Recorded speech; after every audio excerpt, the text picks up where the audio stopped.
and Mega Mo with Paolo Avellino. See you there!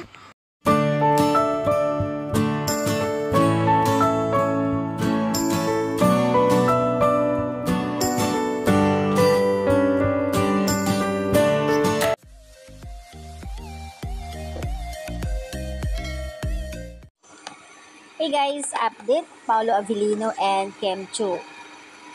Aka Kim Pao. Sa ngayon, walang update ang view ups or sa kanilang IG.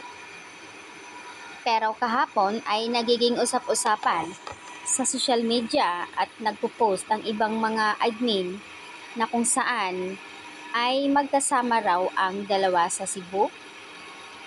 At may mga photos pa sila na kung saan ay na magkatabi nasa beach.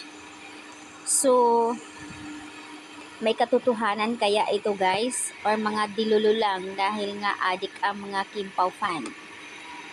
At syempre naman, kung sakaling totoo, deserve to be happy after nang masaktan si Kim.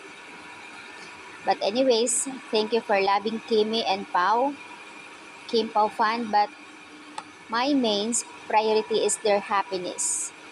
I just wish and pray a genuine happiness and love for Kimi kasi deserve niya yon na kahit sino pa yon basta mamahalin at tatanggapin si Kim ng buong buo na suporta.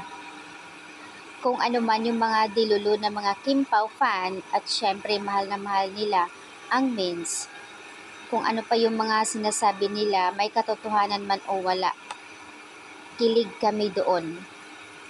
Ang mahalaga ay andoon photos nilang dalawa.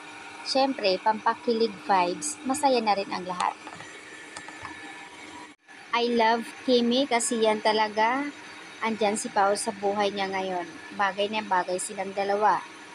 Tama yan, Kimi, move on ka na para makita mo naman ang blessings sa buhay mo. And alam namin masaya ka ngayon sa buhay ni Paolo Avellino. Bumabawi talaga.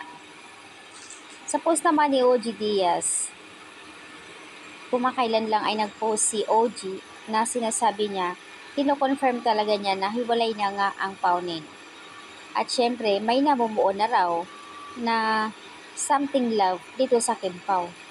Kung matatandaan niyo po na si OG Diaz, Paolo Avellino, talent manager niya ay si OG, which is alam din ni OG kung ano yung status sa kanila. Kasi may connection sila talent manager niya si OG.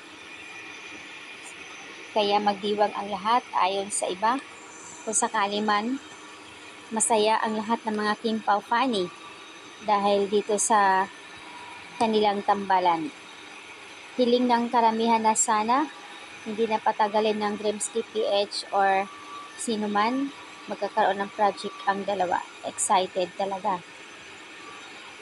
Kung magkakaroon man daw ng movie ang Kim Pao, siguradong lalong dadami ang Kim Pao fans.